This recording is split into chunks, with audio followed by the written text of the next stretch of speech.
right, guys, and with that, I am Gwyn. With me, of course, is the one and only Tumba, and we are going to be jumping into the next set of games. For those of you taking a look on the stream right now, it is going to be Boyo versus Snute. I apologize for that graphic being incorrect.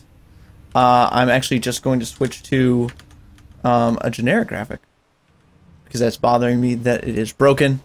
But guys, Tumba, are you ready, man? We've got a ZVP coming up. I can't wait. One of my favorite matchups to cast, no doubt.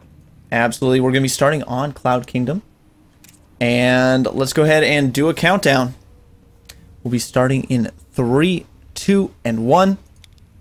Switching over to that game screen so everyone can see in the red playing the Protoss. Red seems to be the color for Protoss today. It is Boyo from Team Epidemic. And in the blue, we do have Snute. And I am actually unsure what Team Snute is from. Snute is... Give me a second and I'll think of it. I think it's like Gamers League or something. Okay. I remember it's a not extremely popular team, but at least I believe that is. Let me check actually if I can remember. Gamers League does seem to be what the chat is saying, so it looks like that is in fact that name. And look at this out of Boyo, of course, throwing the pylon down on the low ground. Should be either a Forge Fast Expand, maybe a Nexus first into that Forge as well. And we'll have to see what Snute opts to do. I mean, 3 hatch before gas is kind of the standard in the metagame right now.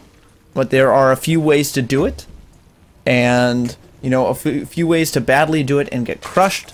So we'll have to see. Actually, I'm laughing at that and saying Muffins actually, was saying that he's going to go ahead and kidnap and adopt Boyo. So how cute is that? Evidently another young buck. So 15 years young, if I'm not mistaken. I believe so. Yeah, I mean he is quite young. I've had the chance to cast some of his games in the past in the CSN events that I do, and the Epidemic team manager is a friend of mine. I hung out with him at the Barcraft as well. It was good times, man. Good stuff. So you can see right now the spawning pool about getting close to halfway finished here. And I gotta ask, actually, I'm not sure, what race do you enjoy playing the most? When? You know, I really think Zerg is a very fun race to play. I think it's also the race that I get the most frustrated playing. Except for when the 1-on-1 was really popular. I got really frustrated playing Protoss back in those times. Of course, I am a player who I don't really play random because I think that gives my opponent an advantage. So what I do is I actually pick a race for 2 weeks, and I play that race for 2 weeks, and then I rotate through. So right now I'm playing Terran. Terran is my worst race. I'm actually terrible at it, and it's just because I actually can't micro. Like my units just I see like 2 banelings rolling through my like 50 Marines, and somehow I lose all 50 Marines to 2 banelings, and I'm like, how is that possible? But somehow it happens, man. Not the race for you if you don't like micro. If you're not micro for sure. Now Zerg on the other hand. You know, once you get that economy pumping, like you said, 3, 4 hatcheries at the right time, you can afford to throw an army or 2 away. But you got to micro those Terran, no doubt. Of course, you know, all 3 races, I think at this point, way further advanced than it should be than where we initially started. A lot of very good balance changes, I feel, throughout the entire breadth of 2011. Of course. You know, a lot of things from Cardarian Amulet all the way to 4-gate timings changed for Protoss. Yet they survived, you know, and they got through. It wasn't such a big deal after all. So all that crying for naught. Yep, we do see Boyo. He has, of course, gotten his Nexus down. I believe it was a Nexus first. He's got his Forge. He's got his Gateway. He does have a pretty big hole here. That some Lings could potentially run through if they wanted to. And I'm a little bit surprised that we haven't seen Snute run those Lings up. Because, I mean, you can run past that cannon, and you'll actually only lose 1 Ling in your run-through with that sort of spacing. If you look at his Overlord and check his vision, Snute is not aware that there's not a full wall there. So the vision will show he sees the Gateway and the Forge, and he's doing something he should never do in StarCraft, which is assuming that wall off is complete. So, now going to chase after that probe, allowing the Zell to get out, and wow, that is just, a a gaping hole there. But you know, Boyo not too concerned. Yep, he is going to chase that pro back. He does see, and I mean, he must know at some point. He does have his 3 hatches down before gas. He is at 46 supply, and we're at the 6-minute mark, so we should see a double gas out of him pretty quickly. That is about standard there. It is going down a little bit late, and we'll have to see what he chooses to do. I mean, a lot of Zergs have been, you know, droning really heavily and just making roaches, going, you know, layer with their first 100 gas or getting roach upgrades with their first 100 gas. Some Zergs will opt to get up that ling speed first before they go layer. So it really just kind of comes down to, you know, your playstyle, what you want on that map. I think that the ling speed choice is actually really good on this map because it's such a huge map. Yeah, I agree for sure, because you can almost never go wrong with ling speed. It's essential. It's one of those things where it's going to allow you to reinforce faster, or if you're defensive postured, it's going to allow you to get out of a lot of sticky situations when all you can afford to do is remax on lings, especially against, if you know, you get in a situation where there's a lot of stalkers involved. But now, you know, I have to comment, there's a couple ways you can go with Forge Fast Expand, of course, and everybody wants to know the big question: you're going to go air or you're going to go heavy gateway, and Boyo here is doing something that I enjoy. Yeah, he's thrown down the 3 extra gates. He's getting that warp gate. The +1 just finished up for him, so he's going for a little bit of 4-gate pressure while he gets his robo up. Yeah, there you go. And that's what I like. I like the addition of the robo. I feel like it's hold the phone. Going to add a dark shrine as well. Oh, this is going to be Prism Harass with Dark Templar. Yeah. And now I'm very opinionated about DTs. Okay, let's hear matchup.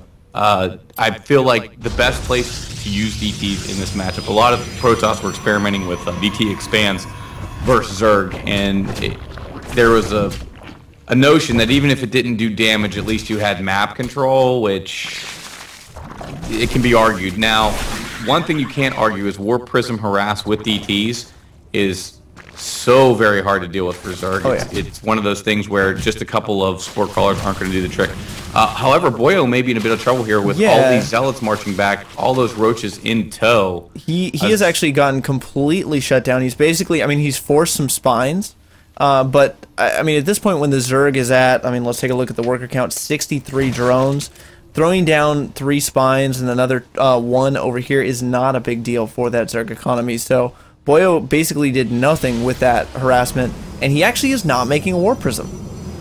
No, he's making an Immortal. Yeah, because he saw the roach count. So Immortals just devastate roaches. Yeah. So actually, that's what he needs right now. He's just in crisis management mode. And oh boy, look at this! Good force fields are actually going to bring him back into this, as you know, he got home in the nick of time, as they say. So, but Snute, however, unit counting station, take a look at that. 62 drones. Great job, though, by Boyo, keeping up his pro production to 59. Blink about to finish. And in this matchup, Blink against Roaches is much like in the Terran matchup with Stim against Protoss, where it's one of those situations that changes the game a little bit because it allows them to be so much more cost-effective versus Zerg. I see this 3rd base going down from Boyo, and I'm not sure how much I like this. I mean, this is a map where there's quite a few entrances into, you know, both those bases. You know, there's this top area into the 3rd, there's the ramp into the 3rd. The Zerg can just come up and hit your natural as well. And I mean, against a Zerg that you basically let get on the number of bases they wanted to get and build as many drones as they wanted to bet, this seems kind of scary to me as the Protoss player.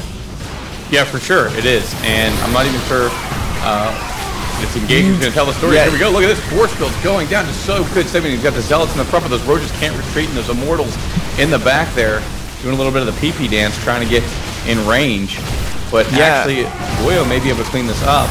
Yeah, I mean, I guess the force fields did such a good job of zoning there, but hold on, the Roach is finally coming up. They're almost focusing Immortal down. Will it fall? No, it escapes with 54 health, and I mean, reinforcement Lings coming in, but these Lings, they do have the +1 Carapace, so they are going to fare pretty well against those +1 Zealots. At least it will take 3 hits to kill them, but Boyo holds, forcing that Zerg aggression back. And I mean, I think the mistake here out of Snute is that he's not attacking more than one place at once. If he just, say, run those Lings in, this wall still isn't closed to natural. Snute is beating his head against the wall in the wrong place, and that is the problem. You're exactly right, Gwen. Couldn't agree more. very well said. And, you know, also, though, Boyo has to be careful here as well because, you know, he's gotten lucky in a few instances where the gaping hole at the front of his natural wasn't really exposed anyway. Snute did not utilize that at all to try to get a Ling run by or anything like that. So there's a couple of missed opportunities here for Snute, and Boyo has been getting the better of the engagements. Take nothing away from him because his micro there was really good, being able to save this one Immortal that has 7 kills. And I mean, the force fields just in general really great out of him. Now with 4 Immortals in this composition, Roaches are going to have such a hard time dealing with that. Great force fields going down once again, but hold on, the run by into the main. This is what Snute needed to do earlier, killing off so many probes as he pushes, Boyo rather pushes back the force at his third, forcing the entire, or most of the Protoss army to go back into the main. Tons of damage still being done by Snute with these Roaches and Lings. Yeah, and making me look smart there, so I appreciate that out of Snute. But Boyo right now in a lot of trouble here because he's down to 128 supply going to 176 of Snute. Of course, Snute going to go ahead and expand behind this because that's what you're supposed to do. And looking really, really good now. So what did we learn from this? Beating the head against the wall doesn't work unless there's a run by into the main. Yep. And of course now Snute pushing forward. There are 2 Immortals here, so he needs to be careful. And the third once again is saved by the actions of Boyo. He has finally cleaned up his main, but he still is not walling off that front. And you know, I think this is one of those things that, you know, it hurt him once, and he is allowing, you know, the potential for it to hurt him again by not walling that off. He is starting to make Colossus though. He's taking so much damage, and when I cast, I'm typically not critical of overly critical of a player's play because I understand in a competitive nature, you know, it gets dicey and not everything goes your way. However, I must say, in a lot of these rallies, he's letting Boyo get just too many free shots here, but I don't really know if it's going to matter because just doing such a great job now of massing up a 200 army and can really afford to, you know, expand again and go ahead and push behind this. And as long as he doesn't allow Boyo to macro up another scary army, he should be fine. Yeah, I mean, Boyo's, though, I mean, one of the big things here is he has preserved his Immortal count, and he does have Colossus on the field now. Now, we saw a huge attempted movement up this ramp, some good force fields, zone that all out, but where's the army of Boyo? Looks like it went to the third as this huge army of Snute pushes in. Stalker's in front. He's out of energy to force field. There's tons of Immortals in here, but this just might be too many Roaches for this Protoss army to handle. I'll tell you what, Snute just really pushing the issue here, and no blink, no peel micro out of Boyo whatsoever there. He was just, it was army to army, and those Immortals, man, the 2 Immortals that are still up, really 27 kills, 15 kills out of those Immortals. That is insane. Those have +2. They're doing 60 damage a shot, and Boyo holds. He's getting a Dark Shrine. Didn't he already have a Dark Shrine? I guess he lost it. It got killed off. Well, with the original Ling run by, but just now getting to the point where he needs to, Snute needs to go ahead and throw down another hatchery, actually. And there it goes. So is actually down at the pocket outside of his third to the right there, which is exactly what he needs to do while he can contain. Now he needs to contain Boyo's third and just not allow him simply to go ahead and get to a fourth, and he can starve him out from here. We do see a little bit of multi-prong harass. The Roaches coming in on this third base. I think if they had target fired the Nexus, they actually would have been able to get it, but he opted